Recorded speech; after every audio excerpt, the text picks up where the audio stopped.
सबसे पहले ये समझना ज़रूरी है कि सीखने वाले का दिमाग काम कैसे करता है। मुझे लगता है हम अक्सर इसे एक खाली बर्तन की तरह मान लेते हैं, जिसमें बस जानकारी भरनी होती है। और स्रोत कहते हैं कि ये तस्वीर पूरी तरह से गलत है। यहाँ आकर्षक बात यह है कि जीन पियाजे और लेव वाइगॉत्स्की जैसे बड़े सिद्धांतकार जो कई बातों पर अलग राय रखते थे, वो इस एक बात पर पूरी तरह सहमत थे। अच्छा, किस बात पर? कि बच्चा ज्ञान का एक सक्रिय निर्माता है, कोई पैसिव रिसीवर नहीं। ज्ञान उनमें डाला नहीं जाता, वे उसे अपने अनुभवों से, अपने आसपास की दुनिया से खुद बनाते हैं। वाह, ये तो बहुत बड़ा फर्क है। हाँ, ये एक छोटा सा विचार है जो शिक्षा की पूरी दुनिया को देखने का नजरिया बदल देता है। मतलब बच्चे छोटे वैज्ञानिक हैं। हाँ, बिल्कुल। जो अपनी दुनिया को समझने के लिए लगातार प्रयोग कर रहे हैं। तो इसका मतलब ये भी हुआ कि वे छोटे वयस्क नहीं हैं। उनके सोचने का तरीका ही हमसे अलग है। पियाजे का यही तो मुख्य विचार था, है ना? पियाजे ने कहा कि बच्चों की सोच हमसे सिर्फ कम नहीं होती, बल्कि गुणात्मक रूप से अलग होती है। गुणात्मक रूप से? हाँ। यानी उनकी सोच का प्रकार ही अलग है। वे दुनिया को अलग श्रेणियों में बांटते हैं, उनका तर्क अलग होता है। लेकिन फिर वाइगॉत्स्की आते हैं और इस तस्वीर में एक और बहुत जरूरी चीज जोड़ते हैं, समाज और भाषा। ये दिलचस्प है। तो एक तरफ पियाजे कह रहे हैं कि बच्चा अपनी दुनिया खुद बना रहा है, जैसे वो एक अकेला वैज्ञानिक हो। लेकिन फिर वाइगॉत्स्की आकर कहते हैं, रुको, वो अकेला नहीं है। बच्चा अपने आसपास के लोगों से, माता पिता, शिक्षक, दोस्तों से बात करके, उनके साथ काम करके सीखता है। तो भाषा सिर्फ बातचीत का जरिया नहीं है? नहीं, वो सोच का औजार है। जैसे जैसे बच्चे सामाजिक रूप से बात करते हैं, उनकी सोच विकसित होती है। अरे वाह! तो आप कह रहे हैं कि सोचने के बारे में सोचना खुद एक स्किल है। इसे मेटाकॉग्निशन कहते हैं, ना? जी। मुझे तो लगता था कि या तो कोई होशियार होता है या नहीं होता, पर ये आइडिया तो पूरा खेल ही बदल देता है। बिल्कुल। इसका मतलब है कि कोई भी बेहतर सीखने वाला बन सकता है। तो इसे विकसित कैसे किया जा सकता है? इसका सबसे अच्छा तरीका है छात्रों को अपनी सीखने की प्रक्रिया पर सोचने के लिए प्रोत्साहित करना। उनसे ऐसे सवाल पूछना जैसे, तुमने ये सवाल कैसे हल किया? अगली बार तुम क्या अलग करोगे? तुम्हें कहाँ सबसे ज्यादा मुश्किल हुई? हाँ, जब छात्र ये समझने लगते हैं कि वे कैसे सीखते हैं, कौन सी रणनीति उनके लिए काम करती है, तो वे अपने सीखने की गाड़ी के ड्राइवर बन जाते हैं। ये तो विश्लेषणात्मक सोच की तरफ ले जाता है। जैसे सिर्फ ये याद करने के बजाय कि भारत की जनसंख्या कितनी है, ये पूछना कि जनसंख्या वृद्धि के सामाजिक और आर्थिक कारण क्या है। सही बात है। क्या से ज्यादा क्यों और कैसे पर ध्यान देना, और ये सीधे सीधे सीखने की प्रेरणा से जुड़ा है। स्रोत बताते हैं कि दो तरह के लक्ष्य होते हैं। एक है परफॉर्मेंस गोल्स, यानी अच्छे ग्रेड लाना, क्लास में फर्स्ट आना। हाँ, और दूसरा है मास्टरी गोल्स। मतलब किसी विषय को सच में गहराई से समझना, उसमें महारत हासिल करना। बिल्कुल। और जब छात्र मास्टरी गोल से प्रेरित होते हैं, तो वे चुनौतियों से डरते नहीं, बल्कि उन्हें सीखने का मौका समझते हैं। और शायद यहीं पर ग्रोथ माइंडसेट का विचार भी आता है। एकदम। ये मानना कि आपकी बुद्धि पत्थर की लकीर नहीं है, बल्कि मेहनत से बढ़ सकती है। हाँ, ग्रोथ माइंडसेट वाले छात्र मानते हैं कि उनका दिमाग एक मांसपेशी की तरह है, जिसे कसरत से और मजबूत बनाया जा सकता है। जबकि फिक्स्ड माइंडसेट वाले मुश्किल सवालों से बचते हैं, ताकि वो बेवकूफ न दिखें। तो अगर हर बच्चा एक सक्रिय निर्माता है, हर किसी का सोचने का तरीका अलग है, तो एक शिक्षक को क्या करना चाहिए? ये तो साफ है कि एक ही तरीके से सबको पढ़ाओ वाली नीति यहाँ काम नहीं करेगी। नहीं करेगी। पर ये सुनने में बहुत अच्छा लगता है, लेकिन भारत की एक क्लास में जहाँ 50 बच्चे हैं, वहाँ एक टीचर ये सब कैसे करेगा? ये एक बहुत ही जायज सवाल है, और इसका जवाब है, शुरुआत छोटे बदलावों से होती है। सबसे पहली और जरूरी बात है व्यक्तिगत विभिन्नताओं का सम्मान करना। ये मान लेना कि आपकी कक्षा में हर बच्चा अलग है। हाँ, उसकी क्षमता, उसकी पृष्ठभूमि, उसकी दिलचस्पी, उसके सीखने की रफ्तार, सब कुछ। एक अच्छा शिक्षक अपने तरीकों को अनुकूलित करता है। इसे ही विभेदित शिक्षण कहते हैं। और शायद सांस्कृतिक रूप से उत्तरदायी शिक्षण भी इसी से जुड़ा है। जी, बिल्कुल। ये शब्द सुनने में थोड़ा भारी लगता है। इसका असल में मतलब क्या है? इसका मतलब सिर्फ त्योहार मनाना नहीं है। इसका मतलब है ये समझना कि छात्रों की सांस्कृतिक पृष्ठभूमि उनके सीखने के तरीके को प्रभावित करती है। अच्छा। जैसे अगर आपकी कक्षा में ऐसे बच्चे हैं जिनके समुदाय में कहानियां सुनाने की मजबूत परंपरा है, तो आप इतिहास सिखाने के लिए कहानी सुनाने का इस्तेमाल कर सकते हैं, बजाय सिर्फ तारीखें रटाने के। हाँ, आप उनकी दुनिया को, उनके अनुभवों को क्लासरूम में ला रहे हैं। इससे वे जुड़ा हुआ महसूस करते हैं। इसका मतलब है कि कंस्ट्रक्टिविज्म या रचनावाद का सिद्धांत, जहां छात्र करके सीखते हैं, बहुत जरूरी हो जाता है। बिल्कुल, जॉन ड्यूई ने भी तो यही कहा था प्रोग्रेसिव एजुकेशन में कि बच्चे सक्रिय अर्थ निर्माता हैं। हाँ, जो सिर्फ सुनते नहीं बल्कि करते हैं, बनाते हैं और खोजते हैं।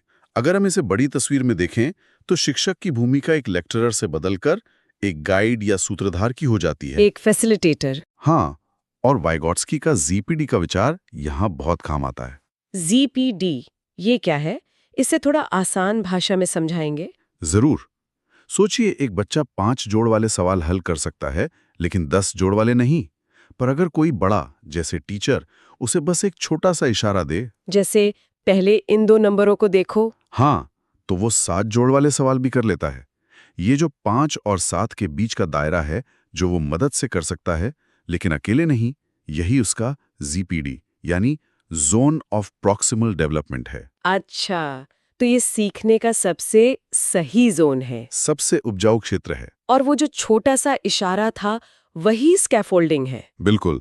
स्कैफोल्डिंग एक अस्थायी मदद है, जैसे साइकिल सीखते वक्त लगने वाले सपोर्टिंग पहिए। शिक्षक सही समय पर सही मदद देता है और जैसे ही बच्चा सीखने लगता है, वो मदद हटा ली जाती है। इसका मकसद बच्चे को जवाब देना नहीं, बल्कि उसे जवाब तक पहुंचना सिखाना है। वही तो। यह तो प्रभावी फीडबैक के सिद्धांत जैसा ही है। फीडबैक सिर्फ अंत में नहीं, बल्कि प्रक्रिया के दौरान मिलना चाहिए, ताकि छात्र सुधार कर सकें। हाँ, न कि डरें या हतोत्साहित हों। लेकिन क्या होगा अगर किसी छात्र के मन में कोई बहुत पक्की गलत धारणा बैठ गई हो? जैसे कई बच्चे मानते हैं कि भारी चीजें हमेशा हल्की चीजों से ज्यादा तेज गिरती हैं। हाँ, ऐसी मिसकंसेप्शंस बहुत जिद्दी होती हैं। मुझे याद है, मैं सालों तक मानता था कि बिजली बादलों के टकराने से चमकती है। हाँ, मैंने भी सुना है। जब तक किसी ने मुझे असल विज्ञान नहीं समझाया, मेरी वो धारणा पक्की थी। तो फिर क्या करना चाहिए?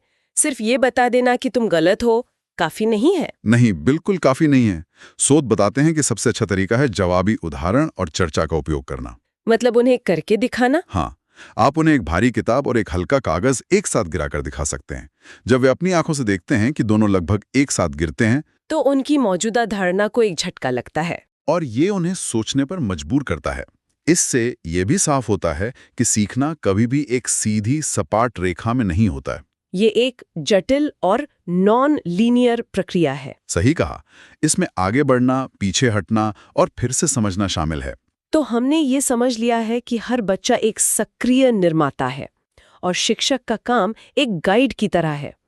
लेकिन ये सब तब और भी जटिल हो जाता है जब आप ये महसूस करते हैं कि आपकी कक्षा में 30 अलग-अलग तरह के निर्माता बैठे हैं, जिनकी जरूरतें, ताकतें और सोचने के तरीके बिल्कुल अलग हैं। यहीं से समावेश और विविधता की असली चुनौती शुरू होती है। तो समावेशी शिक्षा का असल में क्या मतलब है? समावेश का मतलब सिर्फ अलग-अलग तरह के बच्चों को एक ही क्लास में बिठा देना नहीं है। इसका मतलब है अपने शिक्षण पद्धति को इतना लचीला बनाना कि वो हर बच्चे की जरूरतों को पूरा कर सके। जैसे हमारे स्रोतों में एक बहुत अच्छा उदाहरण दिया गया है कि सिर्फ छपी हुई पाठ्यपुस्तकों पर निर्भर रहना समावेश के लिए एक बहुत बड़ी बाधा है। सही बात है।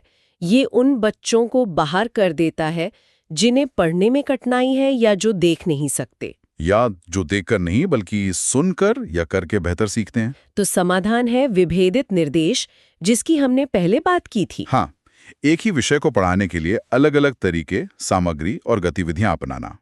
शायद कुछ बच्चों के लिए आप एक वीडियो दिखाएं, कुछ के लिए एक लेख दें और कुछ को एक मॉडल बनाने के लिए कहें। लक्ष्य एक ही है पर रास्ते अलग-अलग।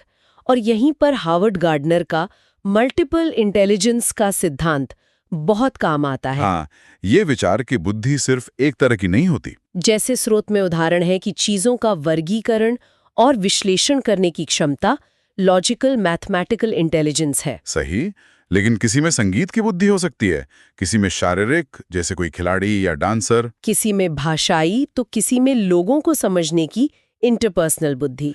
और एक समावेशी कक्षा इन सभी को महत्व देती है। बिल्कुल। और ये सोच हमें सिर्फ क्षमताओं तक ही सीमित नहीं रखती, बल्कि हमें जेंडर यानी लिंग जैसी सामाजिक संरचनाओं पर भी सवाल उठाने के लिए प्रेरित करती है। ये बहुत जरूरी है। स्रोत स्पष्ट करते हैं कि जेंडर भूमिकाएं, कि लड़के ऐसे होते हैं और लड़कियां वैसी, ये जैविक रूप से तय नहीं होती, बल्कि समाज द्वारा बनाई जाती हैं। हाँ, एक समावेशी कक्षा इन रूढ़ियों को चुनौती देती है और हर बच्चे को उसकी व्यक्तिगत पहचान विकसित करने का मौका देती है। इसी तरह स्रोतों में ऑटिज्म और डिस्लेक्सिया जैसी स्थितियों को समझने पर भी जोर दिया गया है। ऑटिज्म के बारे में क्या बताया गया है? स्रोत बताते हैं कि ऑटिज्म कोई बीमारी नहीं है जिसे ठीक किया जा सके। ये एक न्यूरो डेवलपमेंटल डिसऑर्डर है, मतलब ये मस्तिष्क के विकास से जुड़ा है। यह दुनिया को अनुभव करने और संवाद करने का एक अलग तरीका है। अच्छा। ऑटिज्म वाले व्यक्तियों की अक्सर दोहराव वाले व्यवहार में गहरी रुचि होती है और सामाजिक संकेतों को समझने में उन्हें चुनौती आ सकती है। तो समावेशी शिक्षा का लक्ष्य है उनके लिए एक सुरक्षित और समझने योग्य वातावरण बनाना। जी। और डिस्लेक्सिया के बारे में क्या? ये काफी आम है। इसके लिए सबसे प्रभावी मदद क्या है? डिस्लेक्सिया मुख्य रूप से ध्वनि प्रसंस्करण से जुड़ी एक चुनौती है। इसमें अक्षरों को उनकी ध्वनियों से जोड़ने में कठिनाई होती है, जिससे पढ़ने और लिखने में मुश्किल आती है। हाँ, इसलिए इसके लिए सबसे प्रभावी मदद है व्यवस्थित ध्वन्यात्मक प्रशिक्षण। यानी बच्चों को बहुत सिस्टमैटिक तरीके से अक्षरों और उनकी ध्वनियों के बीच का संबंध सिखाना। बिल्कुल। ये दिखाता है कि हर चुनौती का एक विशेष समाधान होता है।